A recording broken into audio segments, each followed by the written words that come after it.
I'm Julia Livick. And I'm Shalini Sharan.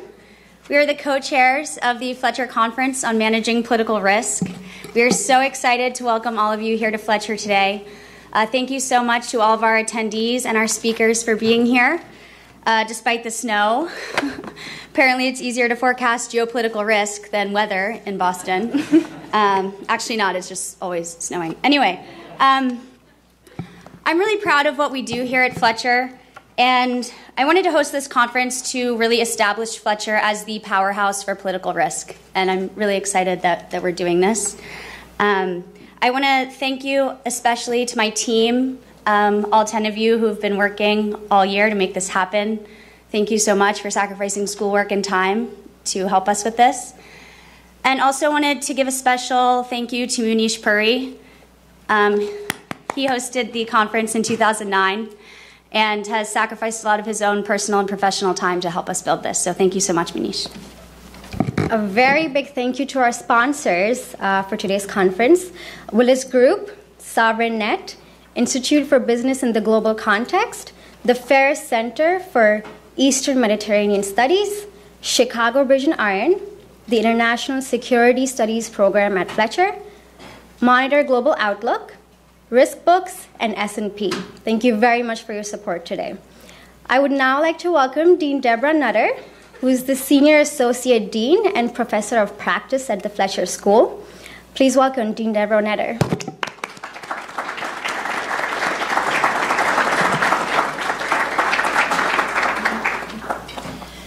Well, good morning to all of you.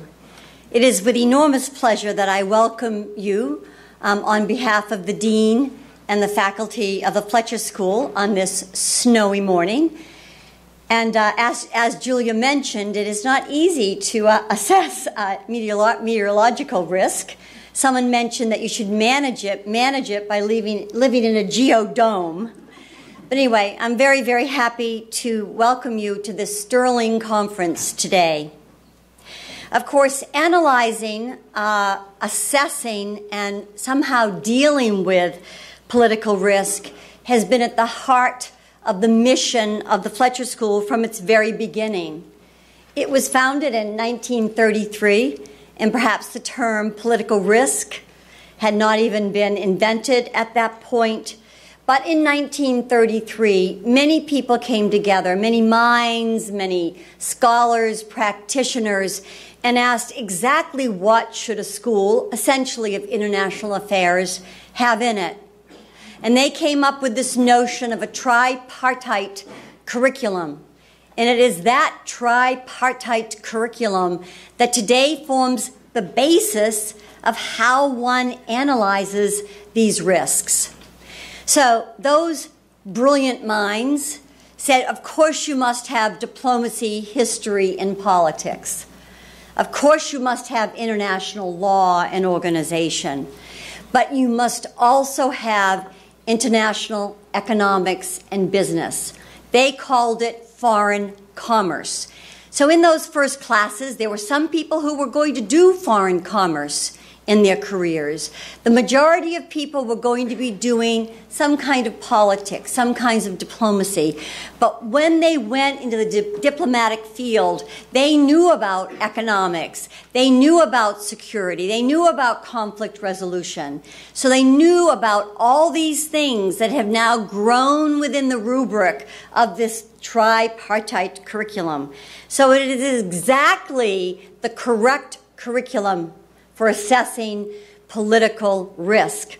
So much so that this morning I carry with me a brand new advertisement for one of our programs. And one of our speakers, Laurie Burns, is on this advertisement. And she says, it offers the perfect curriculum for anyone involved in political risk. So we know it and we advertise it. Very impressed. Oh, by the way, I also should mention that it's not just these subjects that must come together, but it has to be judgment and critical thinking that bring them together. And that's another thing we do so very well at the Fletcher School. This is a school that not only teaches you courses in fields and skills, but teaches you how to integrate them. And you see from different faculty how they integrate them differently. So people obtain what I call a kaleidoscopic mind. You know, the kaleidoscope that you can play with, how things might fit together. So this is another important piece of it. The rapidly changing nature of risk today is astounding. When I went 2 weeks ago to teach my to give my semi-annual lecture on the changing geopolitical landscape, I sat back and said to myself, the world has changed more in the past year than it has in the past 15. And I know that's going to be the subject here of this very, very good conference. So to Julia and Shalini, congratulations. We're very proud of you that you've put this together. And to everyone participating, we thank you, particularly our very, very distinguished keynote speaker. So at this moment, I think Matt Keller is going to tell us all about the technology, which, as we know, is yet another risk. I hope it works. Thank you very much. Good morning. My name is Matthew Keller, and welcome to the Fletcher Conference on Managing Political Risk. As was previously mentioned, I'm going to be introducing quickly a piece of technology we're going to use throughout the day in all the panels and the keynote speech called Pigeonhole Live. If you refer to your little pamphlet you got when you walked in, if you direct your phone to pigeonhole.at, enter in the code MPR for Managing Political Risk 2015, you'll be able to, at any point, ask questions, and they'll be facilitated to our moderators. And that way we can get a lot of conversation and good debate going today without spending too much time having people walk to and from microphones. Without any further ado, I'd like to introduce our first panel and our first moderator. Jonathan Brookfield is an associate professor of strategic management and international business. He received a BS from Yale, a master's in philosophy from the University of Cambridge, and a PhD from the University of Pennsylvania. His current research interests include comparative political economy, political risk, business groups, inter-firm networks, industrial districts, firm boundaries, and business in Asia. Please welcome Professor Brookfield.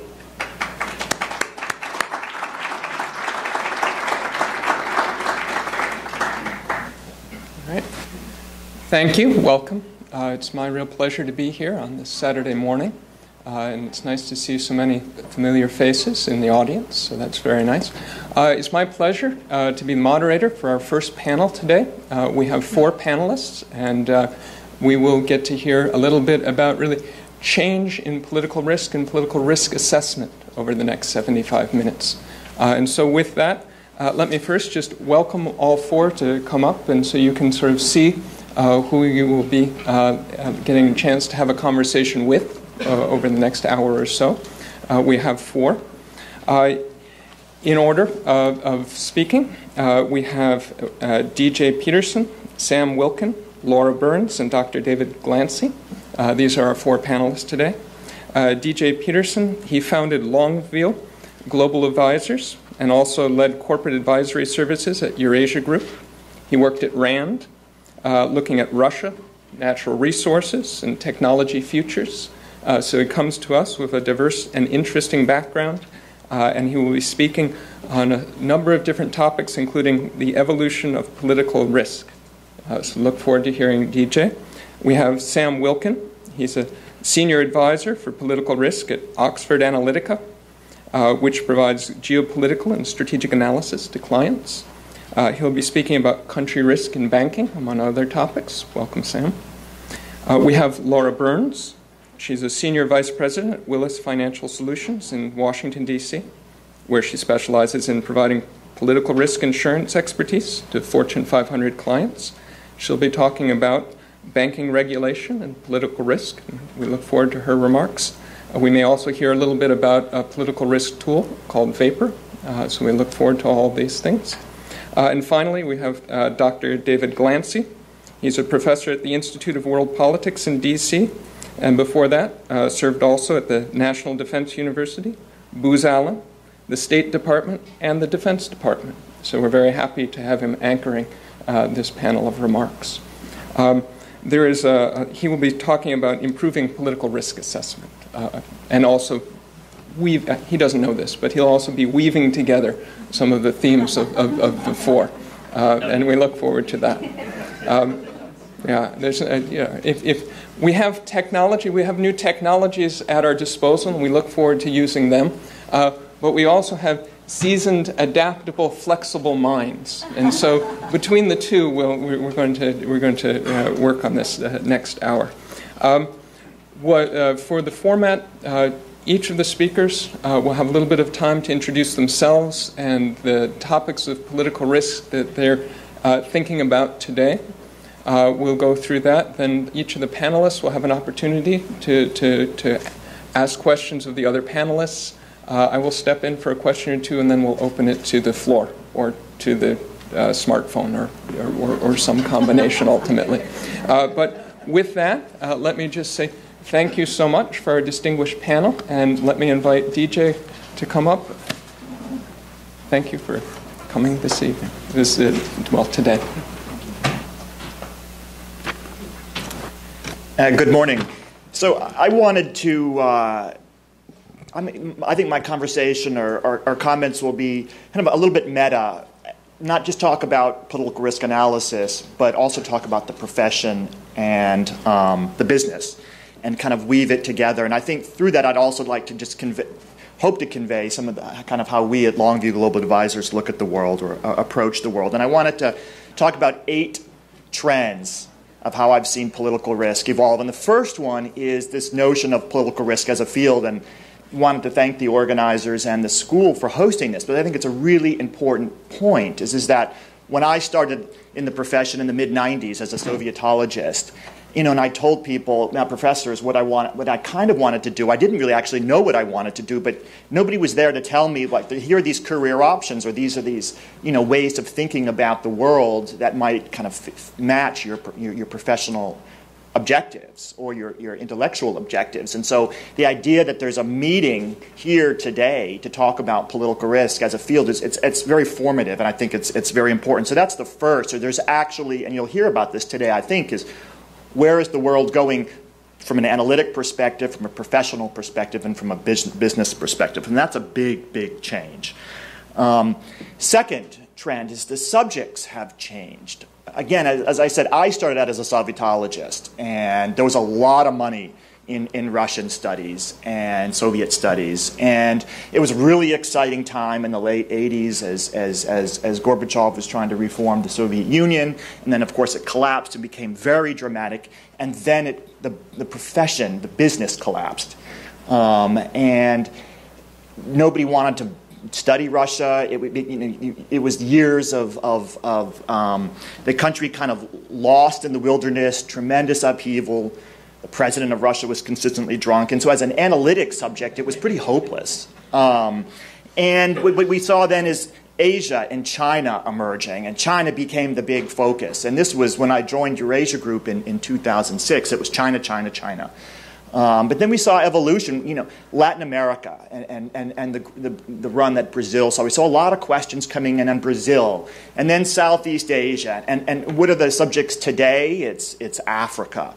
And oh, by the way, Russia has come up in a big way again. And so finally, I get to use my graduate work, and my degree is actually quite relevant today. But what are some of the countries of the future, or the subjects of the future?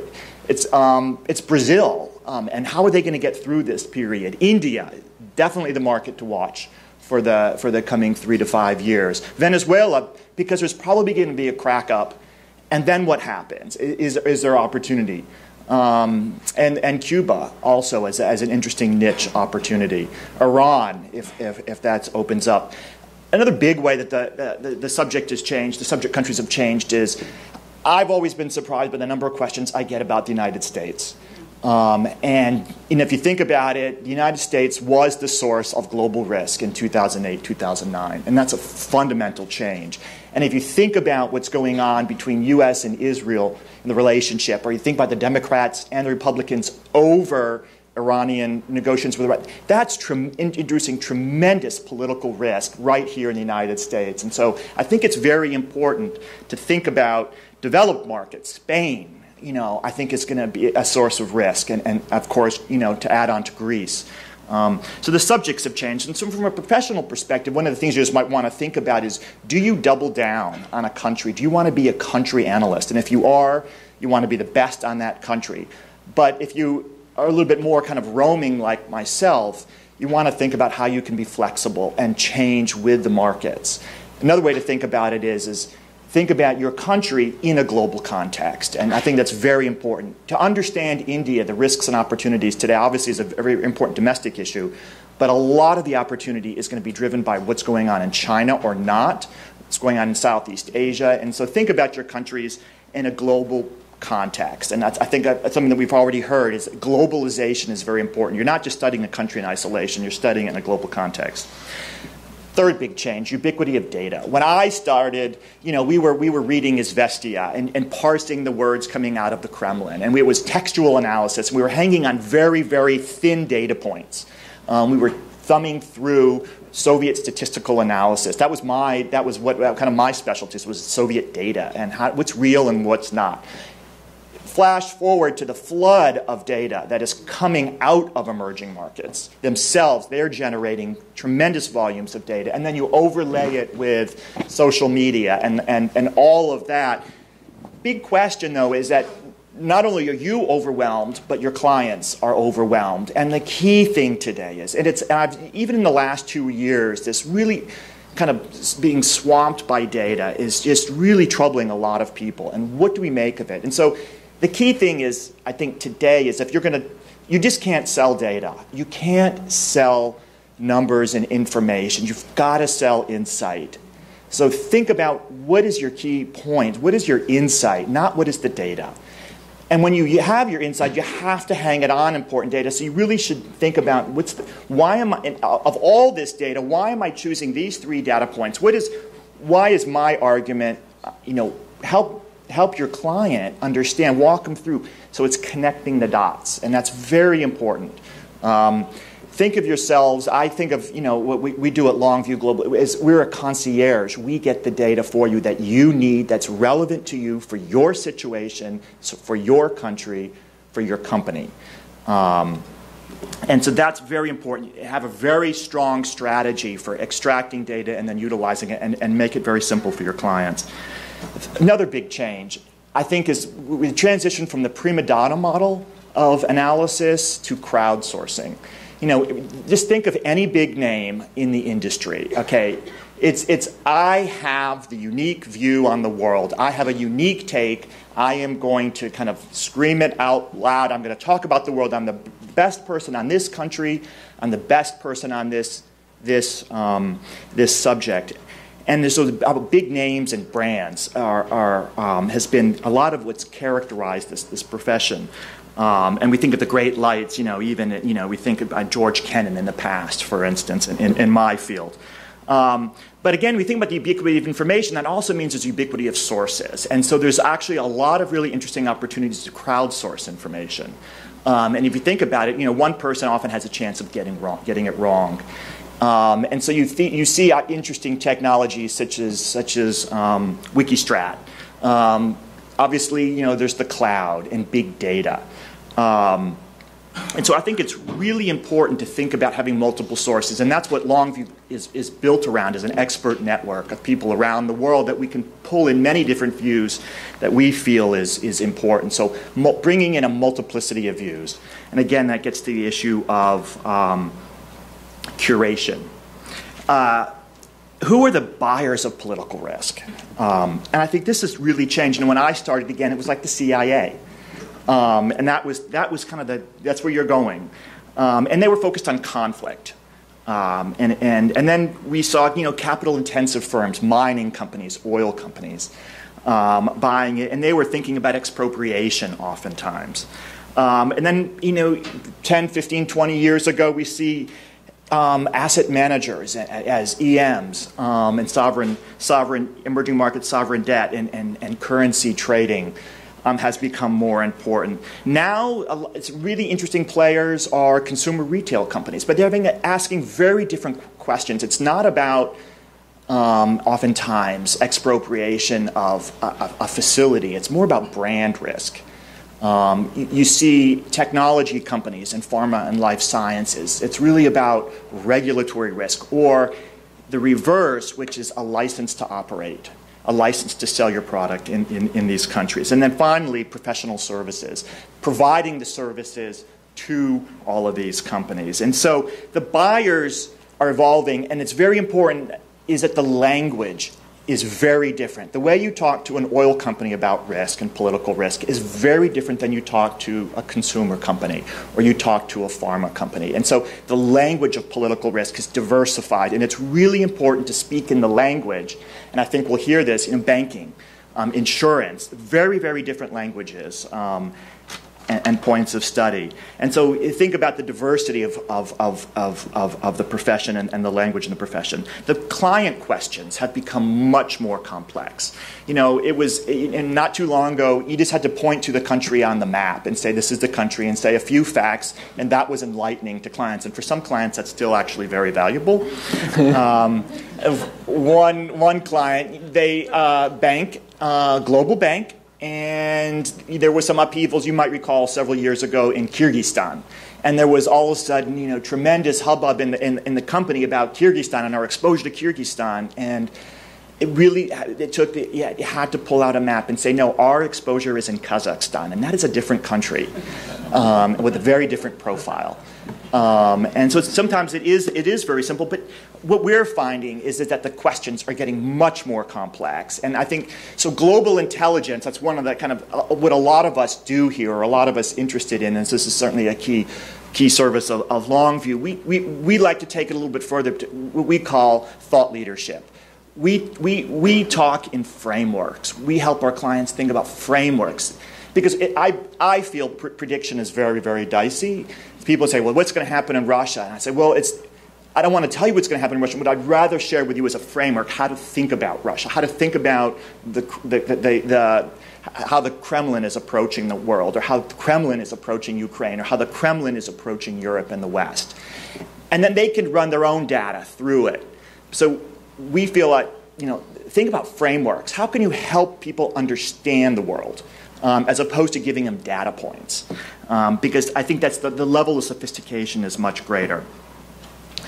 Another way this profession has changed is a lot of, again, thinking about data, there's been information services. There's a lot of information services, and we have a new one, Monitor, out, which I was very interested to hear about out in the lobby. Another information service. But what we're seeing is efforts by companies to move more towards consulting, and that's what I did at Eurasia Group. That's what I did at RAND, is kind of build out a consulting practice. But that's very hard.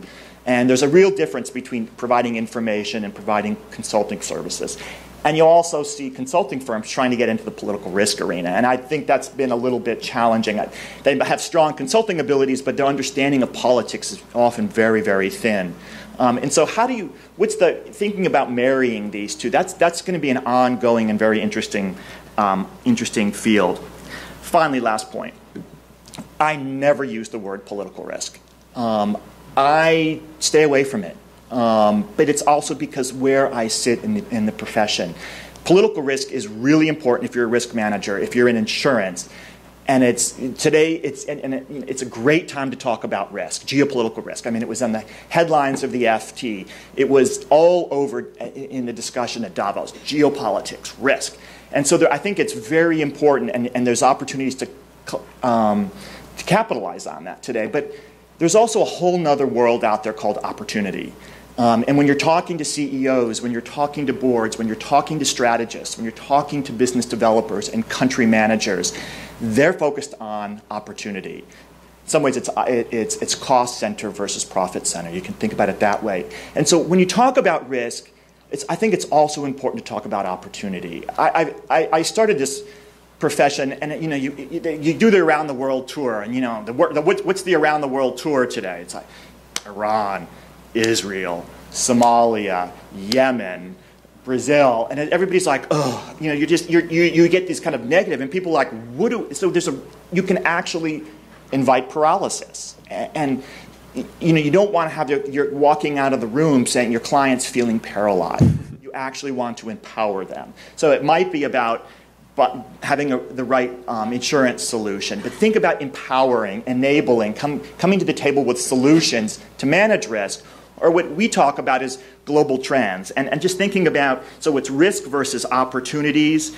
We hear a lot about disruption, but maybe it's about foresight and innovation. There's crisis management, but there's also proactive engagement. And that's something that, going from a crisis management reactive mode to actually stakeholder engagement. And then finally, inspiration. I think that's what I like to focus on, is inspiring our clients, inspiring people to understand the world and take charge in the world.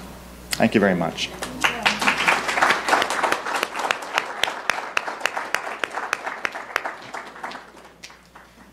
Thank you very much, DJ. And we've heard a good deal about broader trends in the kind of country and political risk profession, and I want to talk now specifically about the banking sector and what's going on there.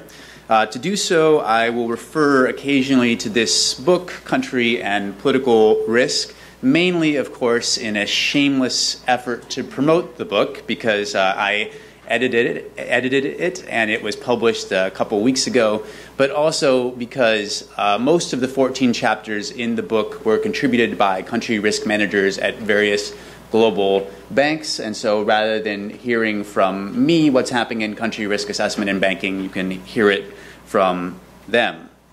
So the big difference between the banking sector and any other sector when it comes to country and political risk is that they are required by regulation to manage and assess country and political risk. And you may hear a little bit more about this. I think Sarbanes-Oxley makes more general requirements about reporting. Is that correct, in the corporate sector? And which is true and recent, a recent development. But in terms of requiring country risk assessment, that is a long-standing and a development fairly unique to the banking sector, in that it started in roughly the 1980s. And now this is broadening out, as I think Lori will say, broadening out to the corporate sector more broadly. This is a manual from the Comptroller of the Currency, one of the great many institutions government institutions charged with regulating banks in the United States. Country risk is the risk that economic, social, and political conditions and events in a foreign country will affect an institution. By that they mean a bank. To manage this risk, banks must institute adequate systems and controls over their international activities. Key word there is must. It is not an option. A sound country risk management process includes a process for analyzing country risk, a country risk rating system, country exposure limits, and monitoring of country conditions. So banks have to have the capacity since the 1980s to assess country and political risk. And that is something that banks took very seriously. I can remember in the 1990s, from the Bank of America World Information Services, you could get a country risk report. Now, I don't mean an investment research report. I mean an actual country risk report on any country you wanted around the world. I think they were updated every quarter, covered maybe 100 countries or so. But over time, banks became less concerned. Maybe that was overkill back in the day. But over time, banks became less concerned with this issue. They learned their lesson. They didn't lend so much to emerging market borrowers, especially not to a single borrower, as they had done in the case of Mexico. Emerging markets learned their lesson, especially after the Asian financial crisis. They didn't borrow so much. And so the country risk and political risk situation in banking seemed, by and large, to have been managed. There were very few banks suffering these losses. And as a result, these kind of assessment capabilities were dialed down a lot. I remember going to the office where the World Information Services reports were once produced, and it was a ghost town by the end of the 1990s. An entire floor used to be of country risk analysts, had a couple people on it by that point. I remember talking in the late 1990s to the head of country risk at one of the Wall Street investment banks, and he said, well, his staff was 4 people, and then it was 2 people, and then it was him working half-time. And his CEO said to him, I don't need country risk analysis because you're just telling me that my risk limit for China risk is too high. And frankly, even if I believed you, we need to be in China. The shareholders would kill us if we wouldn't be in China. So we're going to be in China. So what am I paying you to do that kind of analysis for? Which, in light of what subsequently happened in the banking sector, is a little bit of a worrying conversation. But of course, it wasn't China that got them. In the end, it was the global financial crisis. As DJ pointed out, it was the Eurozone crisis. So in the end, it was advanced economy country risk that became, once again, a country risk threat and an existential threat to banks. And so now country and political risk is very much back on the menu. It is back as a very serious concern of banks. One company that Oxford Analytica works with said they are hiring not only back their original staff of 10 country risk analysts, they're going to expand further beyond that. So you're seeing a lot of emphasis, also a lot of emphasis from regulators about country risk. So that's a big trend, this trend towards country and political risk assessment in banking. And especially that this trend is, that this is happening in advanced economies. In addition, political risk specifically is getting to be a very major concern. This is a comment from Max Sheeler, who is the head of country risk management at UBS.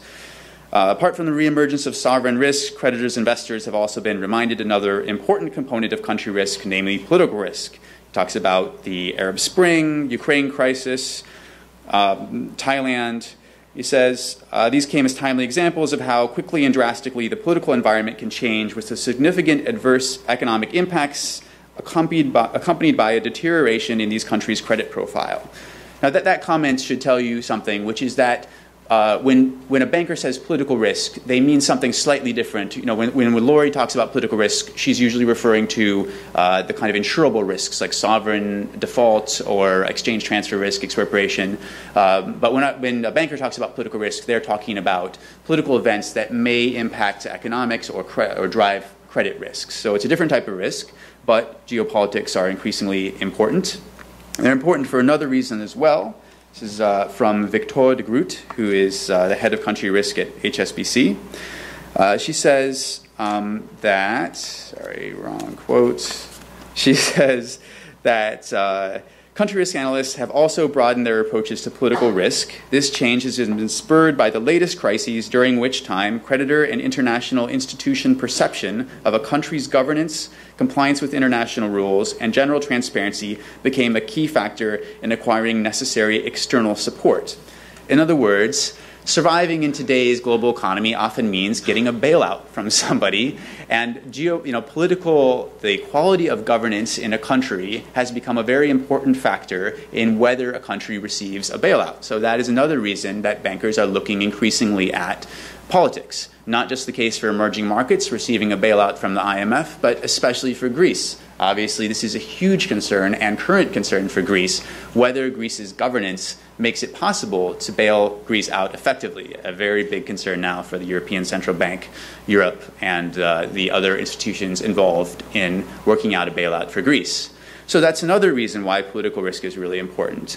Now, there's one last point I want to make about how country and political risk is changing. And this is a point about models and analysts. And I would say a big trend now is that analysts are kind of once again getting the upper hand. Now, there will be always country risk models that are used heavily, especially in the banking sector, and country and political risk models.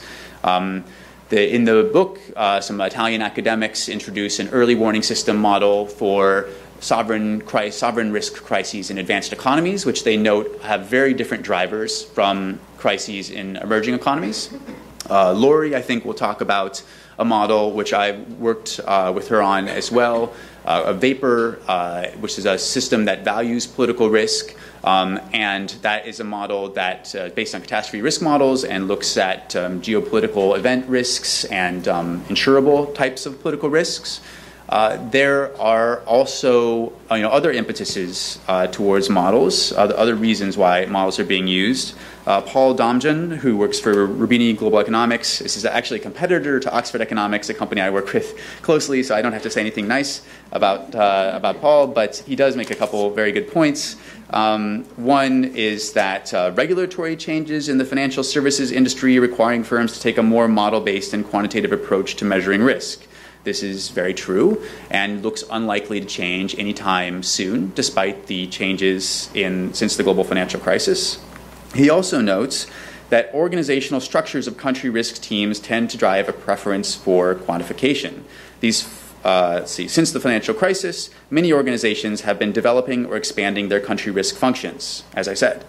These functions draw typically on personnel from or are extensions of existing credit risk teams. As a result, they are attempting to apply quantitative frameworks similar to those used for probability of default in credit risk. In other words, use the tools that you know. And people, when they're moved over from credit risk to managing country risk, they bring with them the approaches that they know, and those approaches are quantitative approaches. But of course, there was a big problem during the global financial crisis. This is back to Victoire, the head of country risk at HSBC. One may wonder whether reliance on mathematical approaches to risk assessment remain prudent. The significant limitations of model-based risk management techniques were exposed under a harsh light in the global financial crisis. Its poor track record has led to many advocating the need for an eclectic approach to economic analysis. See, these models, the mathematization of economics, did not help predict the emergence of crises, nor the potential consequences or derived issues. We're sympathetic to such views. So I should say, this is a problem. So models don't necessarily work. They didn't work, especially during the global financial crisis, and they didn't work very well. Country risk models did not work very well during the Eurozone crisis. And what's happening, I think, in response is not that models are being abandoned, but that the analyst is kind of becoming the last line of defense. Victoria writes, I'm sympathetic to such views. The mathematical techniques we suggest in this chapter are in fact developed in such a way to be supportive of a more holistic approach to risk assessment. So in other words, the country risk analyst becomes the primary driver of the assessment of country and political risk. They're using models as tools. Victoire, in her chapter, advocates early warning system models and structural models of credit risk being used together. So, they're using a model as tool. Obviously, the model can't make the final decision, or has in the past, in recent years, made the final decision very badly on country risk management, but it can continue to be an extremely useful tool. And I think those three trends that I've mentioned here are tied together. One, bringing on more country risk staff. The other being more of a focus on political risk, and political risk is really hard to address with models. And three, bringing the analyst back to be in a decision-making position on country risk. Those three trends are all kind of part of each other. They're not the same thing, but they're sort of related, and they signify a really big change in the profession in banking. Thank you.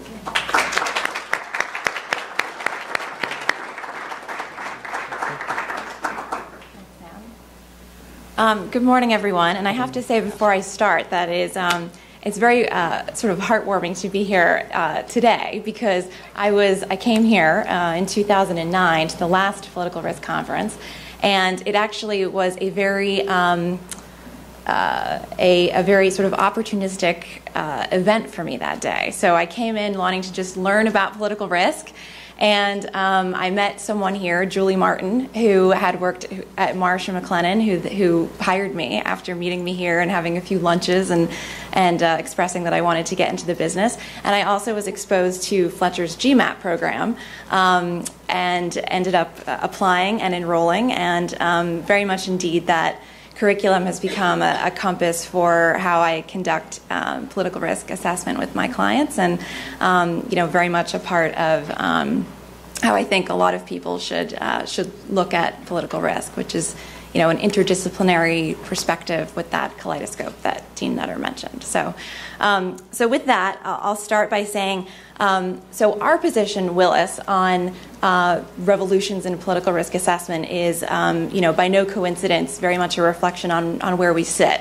So we are a global advisor on political risk, and we mostly serve Fortune 500 companies as well as banks that are loaning into emerging markets.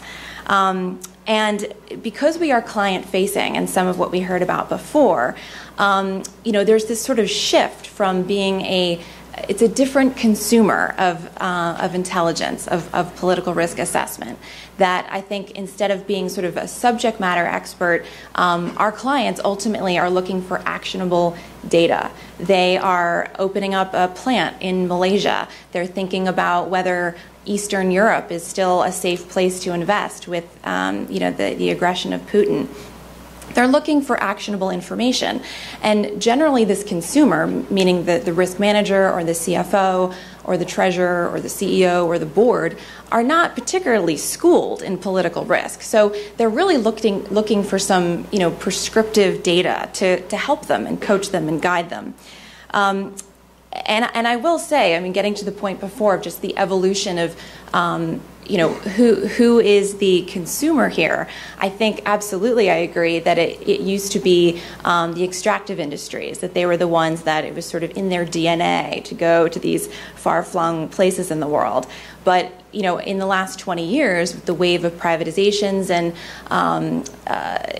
emerging market investment, virtually every kind of industry and company is now firmly invested in emerging markets. So it's very much consumer product companies, food and beverage companies, media companies, virtually every industry. So as Willis, we kind of ventured down this path of how could we help our clients better have a compass of political risk. And the tools that were out there were sort of this amorphous mess, quite frankly. And there was a quote by an economist that we often use, which was, the only function of political risk forecasting was to make astrology look respectable. Simply because, unfortunately, there are these wonderful 50-page reports, but sometimes they could miss the black swan that we may hear about hear about later in the afternoon. So we were trying to kind of navigate this amorphous mess, and there were tools out there like political risk maps that had a traffic light system of red and orange and green, which is lovely, and I enjoy looking at it on the wall. But if I'm the risk manager or I'm the CFO or I have to speak to the board of directors about our investment, is that really is that really how I'm going to make this decision? So we set out to try to find some sort of model or some sort of way of giving somebody a better output. And we realized that the only way to properly do this was to do it in the currency in which our clients do business, and that is in the currency of dollars and cents. That instead of words and reports and maps and color coding, that they really needed to calculate. And again, an emphasis on analytics. They need to be able to plug a number into the financial model, or they need to be able to tell the board that this is how they've calculated a probable maximum loss. So with that, we work together with our partners at Oxford Analytica to create something called VAPOR, and it stands for Value at Political Risk, which is sort of a play on value at risk. And the aim of it is that it's using natural disaster catastrophe modeling, which has gone through quite an evolution in and of itself in the last 20 years. The CAT modeling business almost went bankrupt in the early 90s after Hurricane Andrew, and they realized that they had been using statistical, or sort of the statistics were using historical data from an actuarial standpoint, and realized that the past is not prologue to the future, particularly with regard to catastrophic risk. So that industry went through a revolution, and we realized that the political risk industry shares quite a few characteristics with CAT modeling. So perhaps this could be a basis for the VAPOR model. However, as we know, political risk is not static, and it's based on people and a dynamic system of social tension and religious tension and all the rest of it. So we realized that the way that we morphed was taking sort of this modified natural catastrophe model and then infusing a qualitative data that we received from Oxford Analytica and sort of put it through this algorithm to ultimately arrive at two outputs. The first is an annual expected loss number. So if you were, for instance, doing a forecast and you needed to plug in a number with regard to political risk, you know, that you're going to be setting up a new manufacturing plant in Malaysia and need to attribute some sort of number to political risk, that figure could serve in that role. And then secondly, a probable maximum loss number, where if you were potentially seeking, say, political risk insurance or talking to the board about how much you may lose in your portfolio, that this figure could serve in that regard. So we have officially launched this as of January of 2015 and are quite excited about it. And you know, there's quite a bit of still revolution that needs to be done, and you know, the sort of the Mach 2 of this model, you know, there are things that we want to evolve. For instance, you know, getting a little bit more granular with regard to regional political violence and so forth, which obviously is quite true. But it's a start, and we think that you know, the wave of the future is really to try to quantify risk is the only way to start mitigating it. So, thank you very much.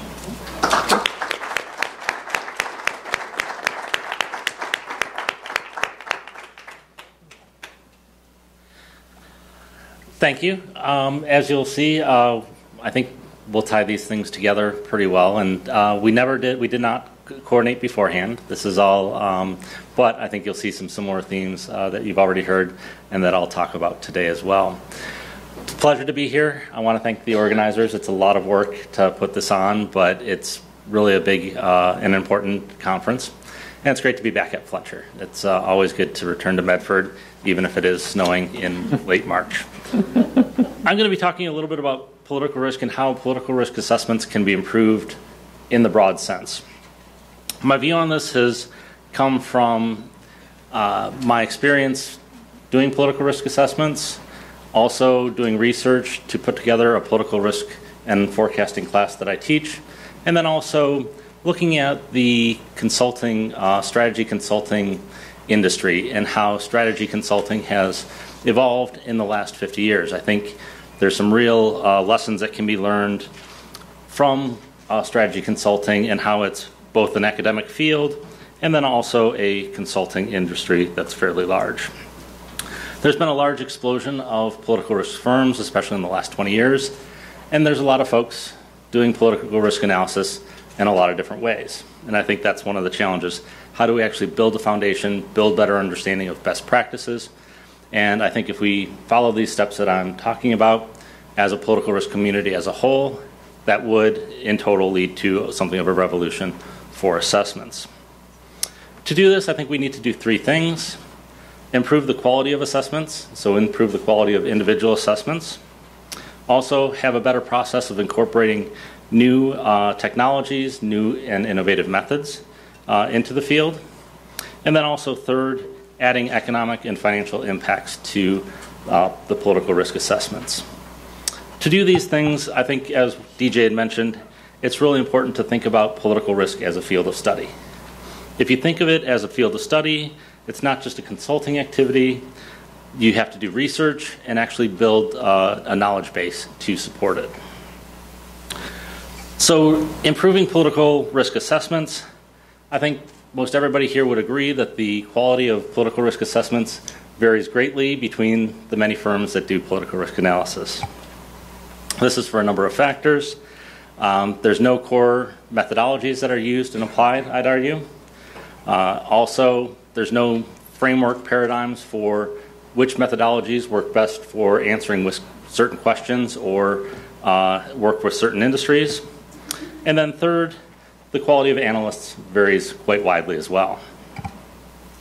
Country risk is a little bit more advanced in the development of sort of core methodologies and even paradigms or frameworks for assessing those methodologies or applying those methodologies to different questions. Country risks are a little bit more limited in scope. You can better define certain issues. So I think It's in some ways a little bit easier, or it is easier than political risk analysis, but that doesn't mean we shouldn't try, and that doesn't mean we shouldn't move forward in trying to develop some common understanding of core methodologies, and then also how to apply those. And what I'm talking about is, are there certain methodologies that are useful for certain industries where you have common questions that come up? Or are there methodologies that best apply to questions where you have a high degree of uncertainty? And I think you can get to some understanding of methodologies that can help answer some of those questions and develop some paradigms. One of the challenges, and one of the things that I think limits, even though there's a lot of firms that do political risk analysis and more companies are asking for it, there's no set standards, and so businesses don't really know what to look for. And political risk firms actually get something of a free pass. They can talk about, we have these great analysts, we have this experience. They don't tell you how they actually do the analysis or the assessments. And there's no way for companies, private sector companies that are looking to buy the products, to actually compare and understand really what those, what they should be, what methodologies they should be looking towards. So I do think gaining an academic sort of foothold and increasing the academic research is important for building a better understanding of methodologies. I'm a little bit biased here, but I do think the Fletcher School would be an ideal home for political risk analysis.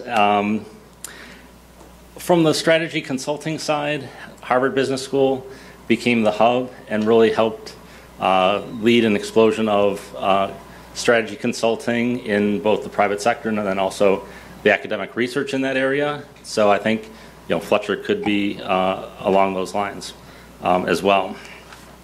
And really it's encouraging research, writing, and development of sort of arguments for different methodologies, what works, what doesn't, and let the best ideas win out. You really need to have a competition of ideas, and this, through additional research and writing, you will add rigor to the process. And there are some people who are doing this. There are some people who are doing research and writing. Unfortunately, it's more limited to country risk, or the focus has been country risk, and I think we need to move that and expand it for political risk. There's also, universities have a unique characteristic. Many schools have access to databases where you actually can access political risk reports from different companies. So this is something, one of the challenges in assessing quality and how well assessments are done is there's very little public information by companies. When they speak in public, they often speak in general terms, and their products don't, they go to the client and nowhere else. But a lot of universities, and it depends on the schools and the databases, but you can find a lot of risk assessment reports in their databases, and that's, I think, treasure trove for scholars, for students, for professors to be able to assess and help build an understanding of what works and what doesn't, and then to answer why. The creation of a Center for Political Risk Analysis, I think, would also be helpful, a nonprofit that could encourage research and writing, perhaps host a journal, and even perhaps competitions for ideas for certain questions. There is a role for consulting companies as well. And again, there are some consulting companies that explain their methodologies and that actually do put out reports, but I think more can be done in this field. And when you look at strategy consulting, this was something that really helped drive the understanding of their processes through the whole industry. And you see Boston Consulting Group, McKinsey, really pushing and publishing more than a lot of the political risk consulting firms do now. Improving the quality of analysts, training and education, I think, are key. For those that are looking to get into the industry, encourage a multidisciplinary approach, studying conflict, security studies, decision-making, economics, law, all the things that they study or that they offer here at Fletcher. But I think there's also room for specific political risk classes, being able to provide the connective tissue between those disciplines, being able to actually teach methodologies that can be applied, and actually also developing case studies. I think political risk case studies is an area that would help in understanding different methodologies, understanding the challenges. And again, this is something that the corporate strategy has taken on and helped move that field forward. I don't know, many of you hopefully are aware of the Good Judgment Project. This is a research project that's funded by the Intelligence Advanced Research Projects Activity, IARPA. It's been going on for about 4 years. The project focused on whether or not training and practice and feedback could improve forecasting capabilities. And what they found is that, yes, even with minimal training, you can improve forecasting results. It's been pretty remarkable.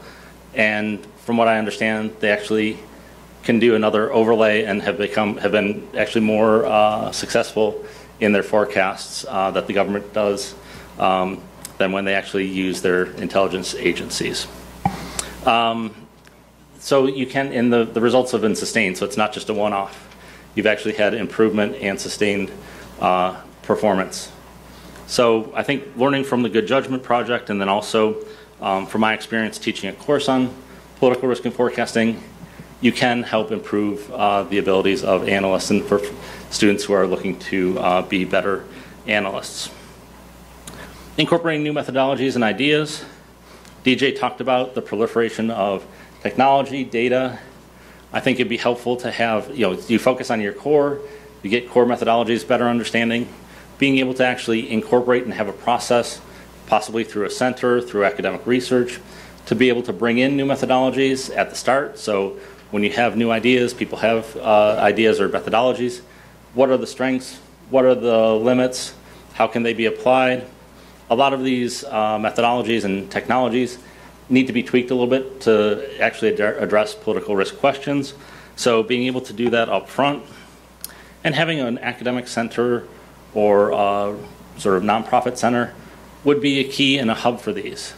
Right now, it's all over the place. You have to look at individual blogs, policy or academic journals to try to find different technologies and methodologies that might be effective. If you could actually have a place to bring them together, I think that would be effective. And then third, adding economic and financial impact to political risk assessments. I think that's going to improve the quality and also improve the applicability of this. And we heard this with Laura. Businesses and DJ as well. Businesses need to see and understand the financial impact of the assessments, or at least get a better idea of the opportunities and the threats and the potential costs. Because if they don't, as was mentioned, you're just seen as a cost center. So being able to show and provide value, it's not easy.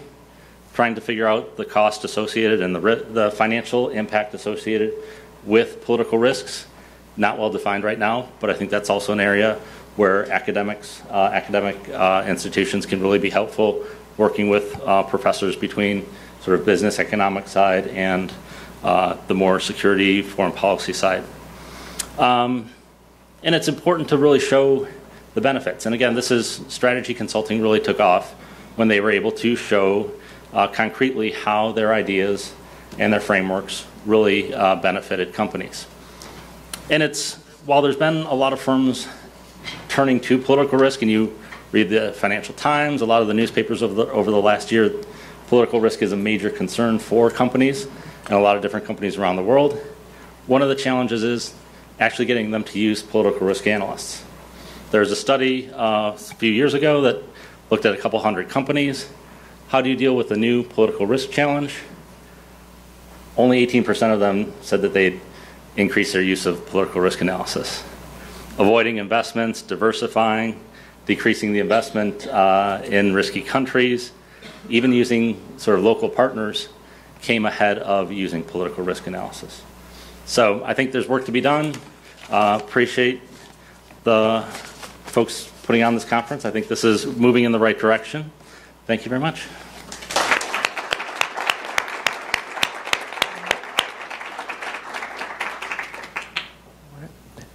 First, give the panelists a chance to have a conversation with each other, and start with DJ, and we'll just move forward. One question for another panelist. Yeah, I guess I'm thinking about vapor, and I think that this really issue of how do you kind of distill down, take all this information is really important. I guess as you were developing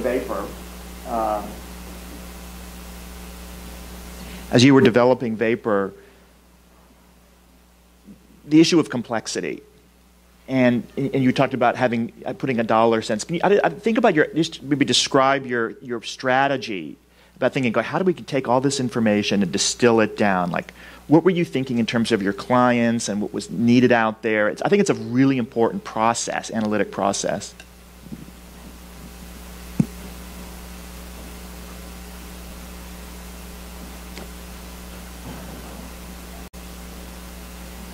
Thank you very much for your question.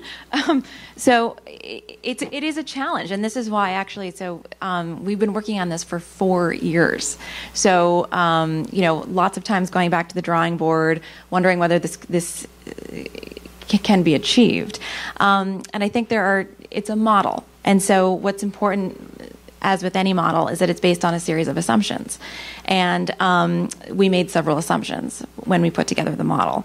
So, for instance, there's a threshold assessment within it, meaning that we can't predict every small protest or riot that may occur, but we're really trying to cite catastrophic events that could, cause some sort of expropriation or creeping expropriation from a regulatory standpoint, or a large political violence event, or a large currency and convertibility event. So, one of the criteria, for instance, was a threshold assessment. Part of it also is a confidence assessment that, particularly with some industries and with some of the events that we're looking at, you're going to have varying levels of confidence. So there's sort of a band of saying, here's the number that we believe is a true representation of the PML or the annual expected loss. But here's a band that it could be, there's a wide range that this could ultimately be. And there's another assumption with regard to vulnerability and resilience. And, I think some countries are more prone to a particular event. For instance, they have the underlying tensions, whether they be the social fabric, the socioeconomic fabric, religious, what have you. But they may have very good resilience, or they may have a very good kind of governing structure that would make it less likely for those things to occur. So to answer your question, I think it is a challenge, and it's why it took 4 years, and will still be, continued to be updated on an ongoing basis. But it is based on a series of assumptions, and it's important for any user of it to be aware of that. Next for Sam, and we'll try and keep questions short, answers short, and that ideally gives a little coffee break time for expansions on the answers. Okay, for DJ, top risks for 2015.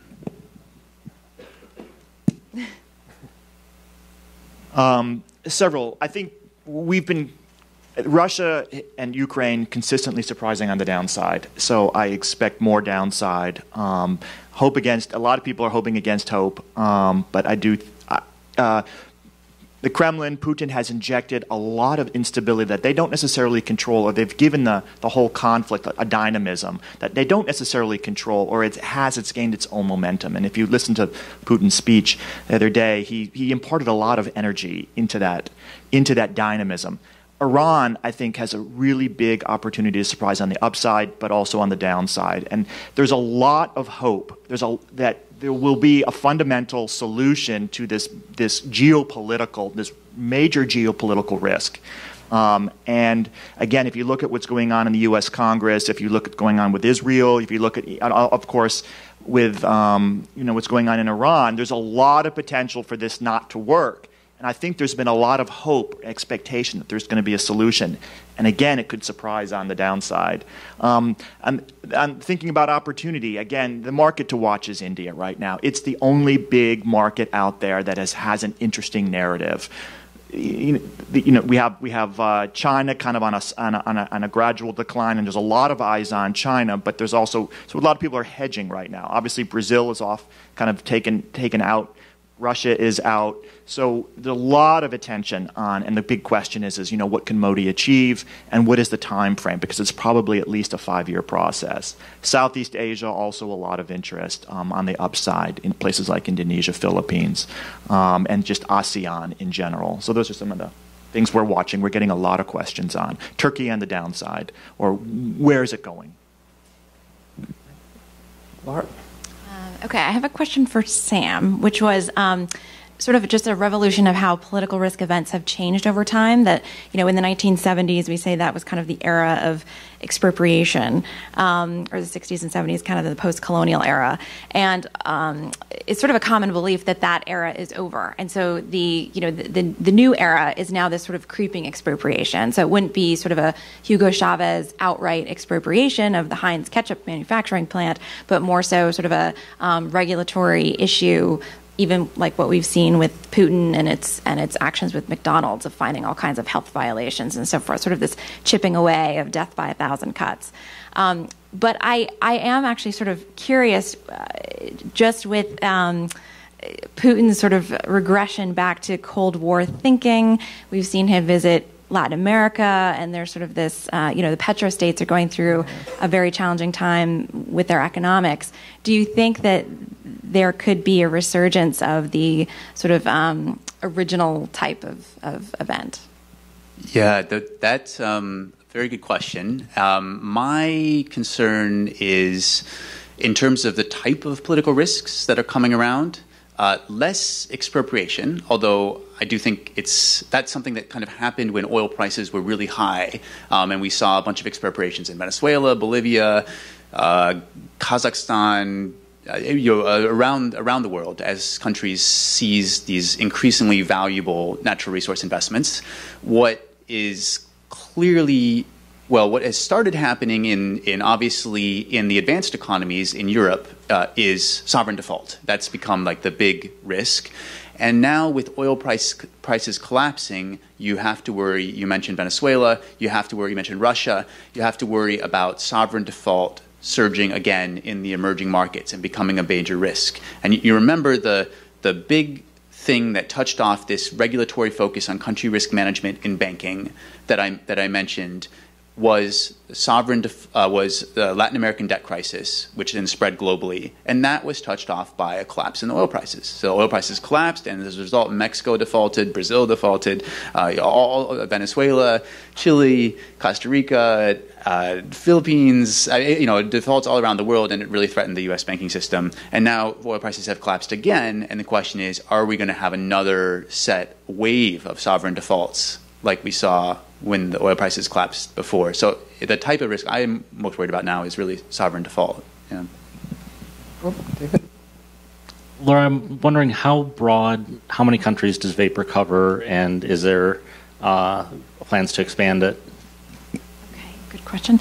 So as I said, this has been under development for 4 years, and we want to continue to morph the product on a go-forward basis. So for now, it's a model that can calculate based on 6 perils. So those perils include expropriation, currency and convertibility, political violence, I'm trying to think what else, embargo, exchange risk, and it's in 100 countries. So, and we've picked the 100 countries by virtue of where our clients have interest, but there are plans to expand that into several others as well. Yes, I think that the majority of them are meant to be emerging market and frontier market based. All right. I've been quietly receiving questions from the audience, and so I appreciate my opportunity to put those forward.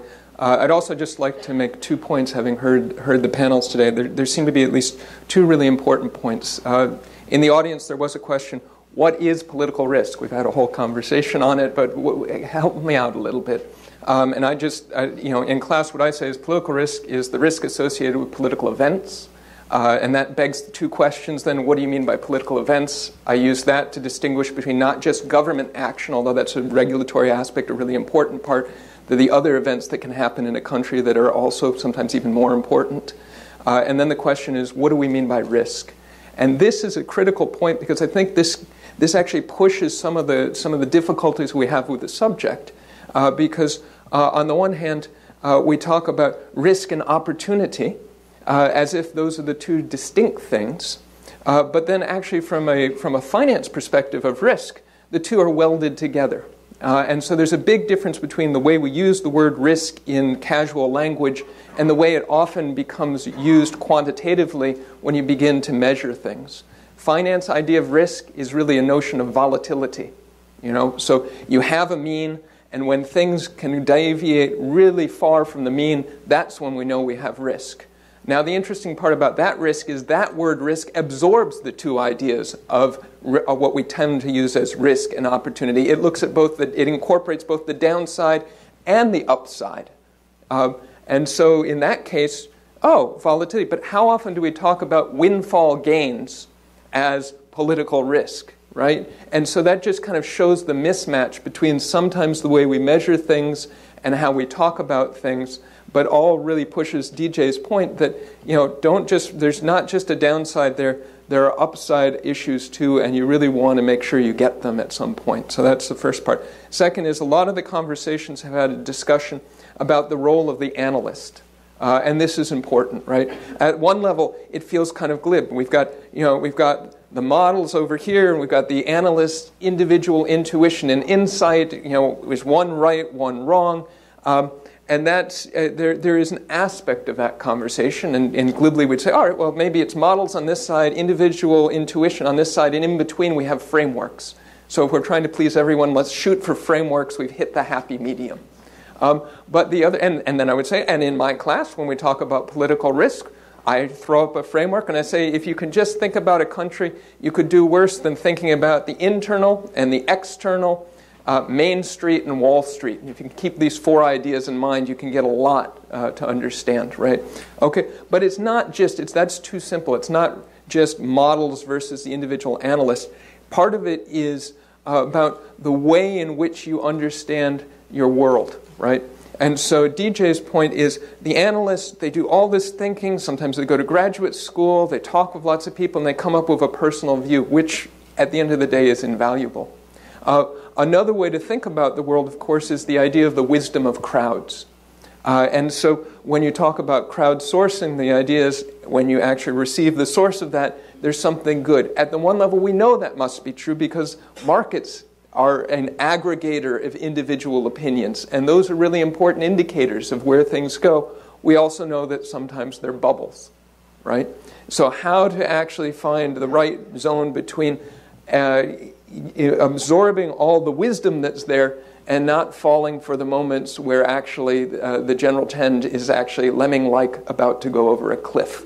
And so those are some of the challenges there. From the audience, there were a number of questions I'd just like to put out too. One for each of the panelists is, what blind spots do you see in the industry? And as a way to think about that, because that's kind of broad and abstract, if you have a specific point about that, feel free, because that's the question everyone wants to know today. But as a more concrete way to get there, just if you can explain sort of the last time you were surprised by a geopolitical event, and talk about what that event was. That might be a way for us to begin to move in the direction of blind spots, to see what we represent as blind spots going forward. So why don't we go there, and we'll just come around. We'll start with Laura and work our way down. So blind spots and surprise. Well, I mean, getting to my astrology quote from before, I think actually there are quite a few surprising things that have happened. I mean, we can just take some events stemming from the Arab Spring of 2011 and how a lot of people definitely would not have foreseen that Mubarak, after 30 years in power, would have been, overcome and there would be a regime change. And I think that there is quality analysis out there, and there are firms that do a great job at trying to foresee the future. But I think there are a couple forces that truly are, unforeseeable. And for instance, one is, sort of this kind of behavioral economics of understanding, crowds and Twitter and social media and its ability to really tip the scale and move the needle in ways that we did not foresee, perhaps, at the time. And the second would just be the kind of the unattended consequences, or the lesser studied linkages between some of these countries. I mean, I think that there, again, a lot of analysis is generated based on consumer interest. So we spend a lot of time talking about Brazil, India, China, Russia, because that's where a lot of our consumers are. But for instance, with the fall of Gaddafi, no one really realized that, some of his, some of the people would have taken their weapons and went to Mali, and that there was this sort of linkage there. And then all of a sudden, the extremists took over northern Mali. And I don't, just in terms of sort of what's being studied, I think sometimes there are quite a few linkages out there that are understudied, and maybe not a black swan in that they're out of clear blue sky, but they're certainly, not at the top of mind of most people. Fair enough. Thank you. I think being able to look sort of in advance and trying to look around sort of, there's a lot of the questions I get from clients are related to what's in the news or places they may have traveled to. And I think there's blind spots, and I think can be real value added by trying to look in advance and look around the corner and see what is coming up based on trends, elections. There's a number of different triggers that if you're looking for them, you will be able to at least give some guidance to your clients that these are issues that are coming up. These are things that you need to be paying attention to. And really, I don't think there's enough done sort of looking in a systematic way sort of forward, and that leaves blind spots. Okay. I'll admit it. I studied Russia and have a PhD in Russian politics. I didn't see Crimea coming, and the annexation was even more striking.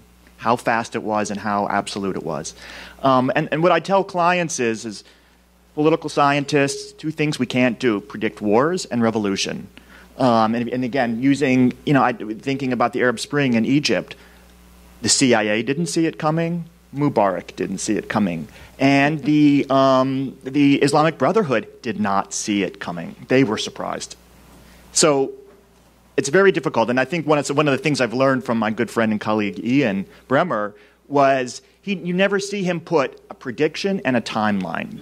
Don't put those two. If you want the ultimate hedge, don't put those two together. You can say there's going to be a revolution in Venezuela, but don't put a timeline on it, because then you're really holding yourself to something very specific, and I don't think we have that ability. The blind spot, there's so much power, analytic power in this room. We're all really, really smart people. I think the blind spot is our client. And I've been in so many situations where we're so focused on the analysis, and this is my complex model, and this is my take on Brazil, and this is how it works. And the client is sitting, and they don't think, well, what does this mean to the client? What is the client's concern, or how does this? And so connecting the dots, and I think that's really important. For you to be a powerful analyst or expert, you have to make it relevant to your client, and that's the big blind spot I often see out there. Sticking with my theme of the banking sector, the big blind spot obviously was political risk in advanced economies. It was assumed not to exist, and it turns out it does exist.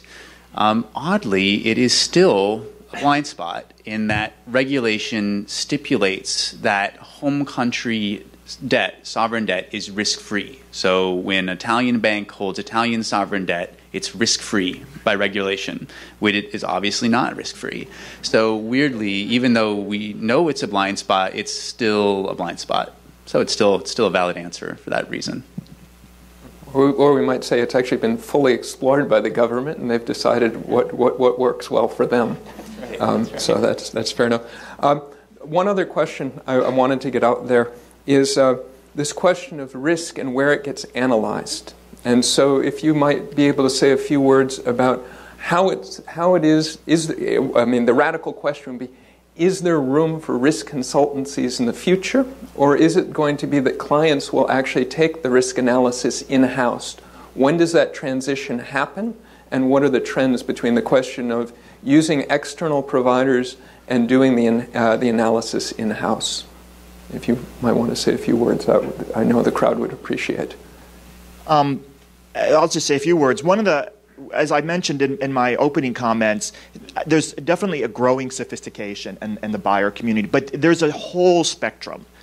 And you might think of it as a maturity model. And companies are all along this spectrum. And I tend to think of it, often as like it's a $10 billion. If you're a $10 billion in revenue, you jump up in the requirements that you have to understand the world. And if you're a 25, there's another kind of step change at 25 billion. So it can be related to size, it can be related to sector.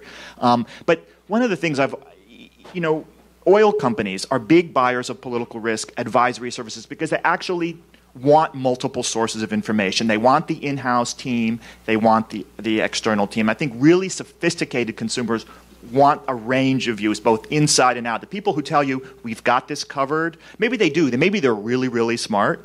The Boeings, the GEs of the world, they have people everywhere. They have spent a lot of money on this stuff. But oftentimes, it's the interesting questions. We want a third-party objective point of view.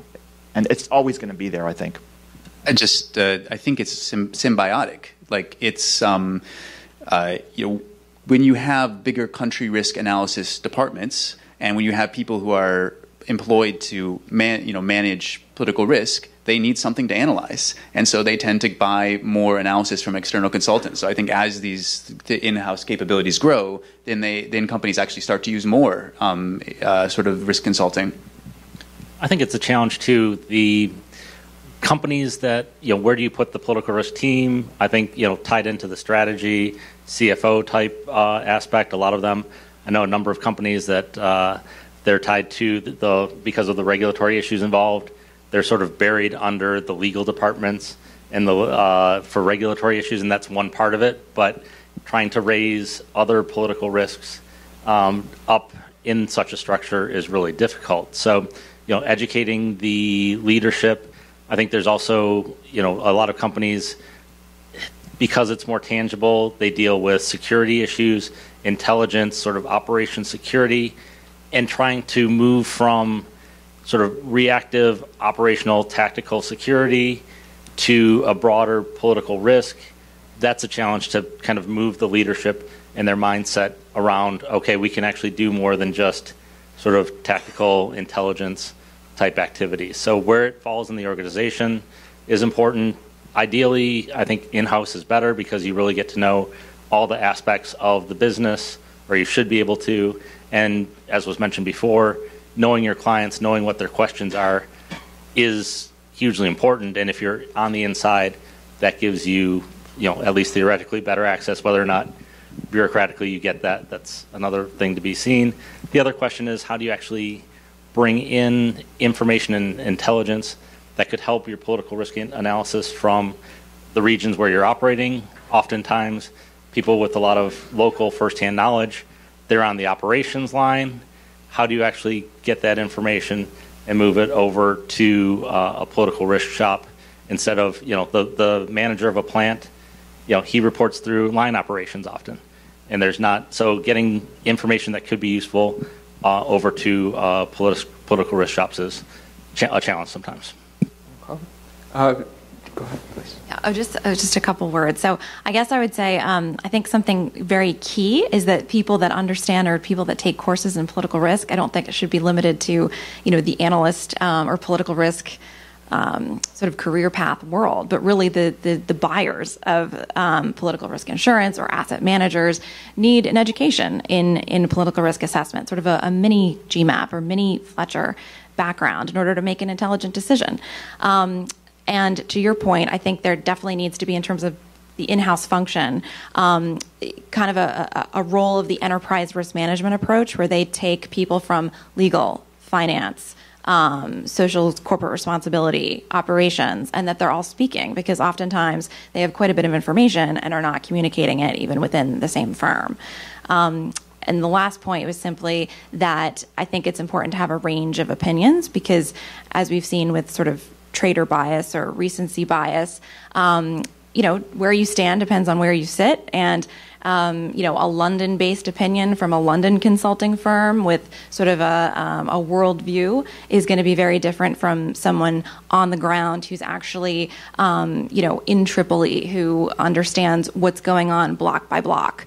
And it's important to have a range of perspectives when you make a business decision. David, you want? Okay. All right, we're getting towards the end, so I apologize. It's been a lively panel, and I have great appreciation for all of you coming here on this snowy Saturday. And with that, a hand to those that have made this possible, and look forward to what's coming up with the rest of the day. And Fletcher is going to make history right now at this very moment. For the first time, I believe, ever, the political risk world is allowed 15-minute break from managing all these ideas. So, and we have to thank this first time ever break to Mr. Sam Wilkin, because they have sponsored our coffee break, which is downstairs. It's Risk Books, and they're the publishers of the book Country and Political Risk, Practical Insights for Global Finance. And you can get a 40% discount if you use the March 40 code, and that the books will be downstairs. So take your break. You deserve it. Thank you.